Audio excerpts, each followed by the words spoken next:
On the coast of Sinaloa, Mexico, a dense network of pristine marine wetlands abruptly collides with heavy industrial infrastructure. This is the site of the GPO ammonia plant, a $1.6 billion mega project sitting at 88% completion, physically preparing for operational muddiness. Yet despite having its concrete poured and its permits signed, the facility is completely paralyzed. It faces relentless blockades from local indigenous communities, international environmental petitions, and formal human rights complaints filed directly to its German financiers. To dissect this gridlock, we first have to address a major conflation fallacy. The public debate frequently collapses two entirely separate industrial projects sharing this exact same bay into one monolithic threat. The GPO ammonia plant is an advanced physical reality that relies on extracting seawater. Right next door is the Pacific Mexinol project, an early-phase methanol plant still on paper, which plans to use municipal wastewater instead. Collapsing these distinct technologies into a single villain obscures the specific, measurable environmental trade-offs of the GPO plant, and it makes finding a rational resolution impossible. The popular narrative framing this conflict as scientific progress versus local ignorance simply does not align with the facts. A megaproject's viability rests on three vectors. First, technical risk, separating worst-case catastrophe models from verified physical damage. Second, legal compliance, measuring Supreme Court rulings against actual bureaucratic transparency. Third, social legitimacy, examining how geographic proximity to danger dictates community consent. The paralysis in Ohuira Bay is the perfect case study of how an industrial project can completely master the first two vectors, while completely and utterly failing the third. We start with the actual, verified environmental impact. To build the site, developers cleared 2.1 hectares, or 21,000 square meters, of native mangrove. This clearing was legally authorized through a formal exception to federal wetland regulations. The caveat is that the developer is strictly conditioned to reforest that exact same footprint. But it cleared mangrove is not what drives the public protests. The opposition's most terrifying claim is the threat of a massive, toxic ammonia cloud stretching 15.5 kilometers and endangering over 400,000 residents. That claim is not a fabrication invented by activists. It is the exact mathematical output of the developer's own environmental risk assessment, modeled using an industry-standard software called Archie. This map of Ohuira Bay visualizes the developer's baseline risk model. Archie Scenario 1 simulates a partial 3.6-inch pipe rupture. The result is a high-risk zone stretching 2.2 kilometers from the plant.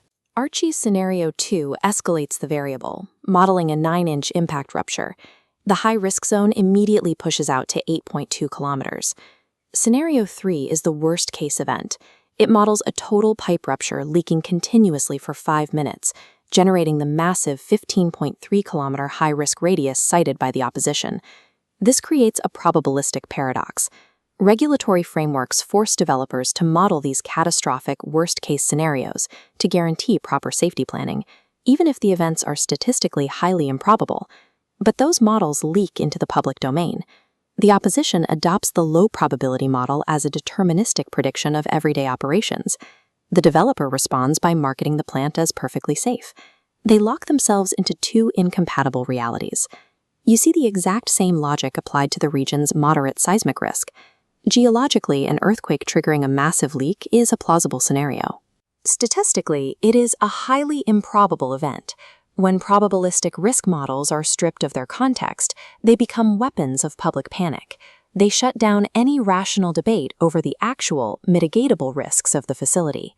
Moving to the second vector, we examine the legal reality. Despite the catastrophic risk models, the project's legal foundation is highly secure. It has survived years of intense federal appeals. In April 2022, the Mexican Supreme Court issued a definitive ruling establishing clear legal parameters for the project, hinging on a formal indigenous consultation. The site's location within Ramsar Site 2025 complicates the debate. This wetland is the critical wintering ground for 84% of Mexico's migratory waterfowl. However, a Ramsar designation mandates the rational use of protected wetlands. It does not enforce an absolute legal prohibition on industrial development, meaning the facility remains compliant. The critical failure in the legal vector comes directly from the federal government. The Environmental Authority, SEM or not, issued conditional approval for the plant in 2022, but then classified the full text of the resolution under national security. By hiding the exact operational conditions, the emergency response plans, and the mandated environmental mitigations, the government prevents any independent verification by the scientific community. Achieving strict legal compliance through the courts is rendered hollow when regulatory documents are locked away. Secrecy destroys public trust before the plant even opens its doors. That brings us to the third vector, social legitimacy. Following the Supreme Court mandate, the government executed a formal indigenous consultation across 15 communities, complete with native Mayo language interpreters. The raw vote count delivered a clear legal victory for the project. 11 communities voted to consent to the development, while only 3 communities voted to reject it. But as this topographical map highlights, the spatial distribution of that vote reveals a structural flaw. The 11 consenting communities are located inland, miles away from the coast, completely insulated from direct environmental impacts. The geography of the no vote tells a different story. The 3 rejecting communities, Ohuira, Lázaro Cárdenas, and Paredones, sit directly on the shores of the bay. For these shoreline communities, the stakes are immediate. Their local economies depend entirely on fisheries and shrimp. Those marine populations are directly exposed to the plant's thermal footprint. The massive intake of seawater and the continuous discharge of heated wastewater poses an unquantified physical threat to their livelihoods. The developer legally passed the consultation by diluting the vote with unaffected inland populations. As a result, the project completely failed to secure social legitimacy from the specific communities bearing the actual physical risk. Pulling back from the local geography, the intense push to finish this plant is driven by a macroeconomic reality. Mexico currently imports roughly 80% of its ammonia fertilizers. That leaves the nation's entire food production system highly vulnerable to distant international supply chains, relying heavily on imports from nations like Trinidad and Tobago. Recognizing this vulnerability, the highest levels of federal and state government have aggressively backed the GPO plant. They view it as a necessary strategic mechanism to establish agricultural sovereignty. This creates intense friction. A top-down federal mandate for supply chain independence is actively grinding against bottom-up resistance from the Yoreme Mayo communities and international conservation groups. The conflict in Ohuira Bay perfectly illustrates the collision between a nation's macroeconomic drive for industrial autonomy and a localized fight for ecological preservation. The conflict has fully exhausted the legal system. The true test of the project's viability now moves into physical operations and international finance. The first physical threshold to watch is the mangrove. The developer must provide independent verification that they have successfully reforested the 21,000 square meters they destroyed.